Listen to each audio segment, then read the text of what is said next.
آپ مسائل لکھیں، مسائل. زمین پر اگر کوئی پیشاب کر دے تو اس پر پانی بہا کر اسے صاف کیا جا سکتا ہے.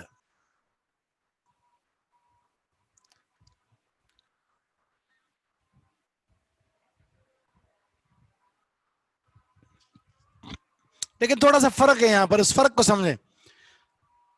اگر وہ مٹی ہے نا تو ظاہر ہے جب پیشاب ہوا تو پانی، وہ پیشاب جو ہے وہ کہاں چلا گیا؟ مٹی کے اندر چلا گیا. اوپر سے جب پانی بہائیں گے تو وہ صاف ہو گئی. اوپر سے جب پانی بہایا تو وہ کیا ہو گئی؟ صاف ہو گئی. لیکن اگر کسی نے ماربل پر کر دیا ہے، ٹائل پر کر دیا ہے، تو اب تو ماربل یا ٹائل اس پانی کو جذب تو نہیں کریں گے، وہ پانی سوکھے گا تو نہیں، پانی وہیں پڑا رہے گا. تو اس پر پانی ڈالیں گے تو پیشاب مزید بڑھ جائے گا، پھیل جائے گا. تو طریقہ کار یہ ہے کہ اسے کسی کپڑے کے ساتھ صاف کیا جائے، اس کے بعد پھر صاف کپڑا، پھر گیلا کپڑا مار کر اس کے اثرات کو ختم کر دیا جائے، یا پھر بالٹی کے ذریعے آپ بہا کر، پانی بالٹی بہا دیں اور اسے دھو کر صاف کر دیں فرش کو.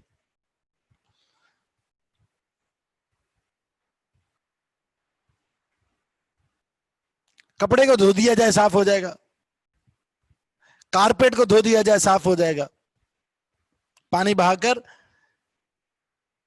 بار بار پانی بہایا جائے اور اسے سکھا دیا جائے.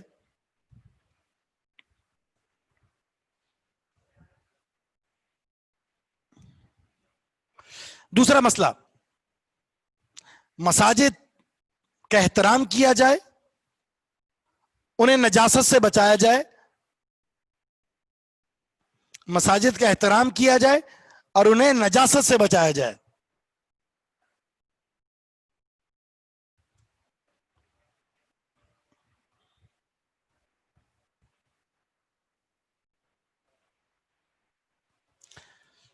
کارپیٹ کو پاک کرنے کا طریقہ دھوبی کے پاس ہوگا، میرے پاس تو یہی حل ہے کہ پانی ڈال کر ایک دو دفعہ اسے صاف کر لیا جائے. باقی صحیح طریقے سے تو دھوبی کر سکتا ہے.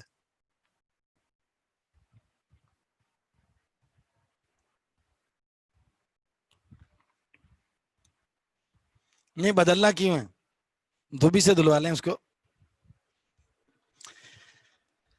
نمبر 3، تیسری چیز، تیسرا مسئلہ،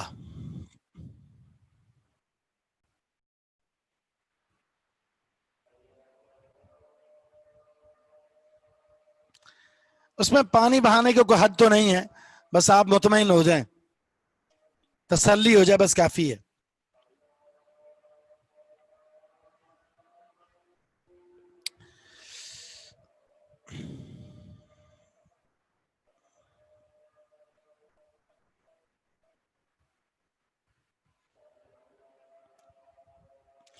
تیسرا مسئلہ، پیشاب کرتے وقت، پیشاب کرتے دوران، پیشاب کرتے ہوئے کسی کو روکنا درست نہیں ہے.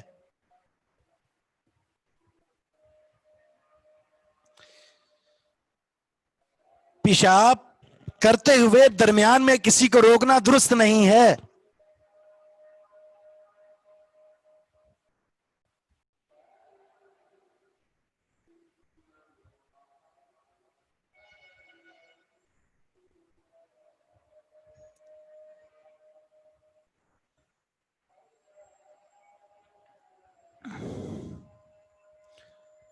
دیکھیں نبی علیہ الصلوۃ والسلام نے، اگر غور کریں، حالانکہ آپ کے سامنے مسجد میں پیشاب کر رہا ہے، مسجد میں پیشاب کر رہا ہے، اب آپ نے منع نہیں کیا. آپ جانتے ہیں اس کے پیچھے 3 راز تھے، 3 راز. نمبر 1، پیشاب کرتے وقت درمیان میں کسی کو اگر روک دیا جائے، آپ جانتے ہیں، پڑھے لکھے ہیں، طبی اعتبار سے یہ نقصان دہ چیز ہے، اس کی صحت کے لیے نقصان دہ. دوسری بات یہ ہے، دوسرا سب سے بڑا نقصان یہ ہے، اب مسجد کی صرف ایک جگہ خراب ہے، جب وہ بھاگے گا تو مسجد کا دوسرا ایریا بھی خراب ہوگا.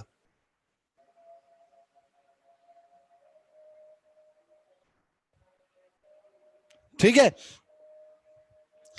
تیسرا یہ، اس کا لباس بھی خراب ہوا، جگہ بھی خراب ہوئی اور متنفر بھی ہو گیا.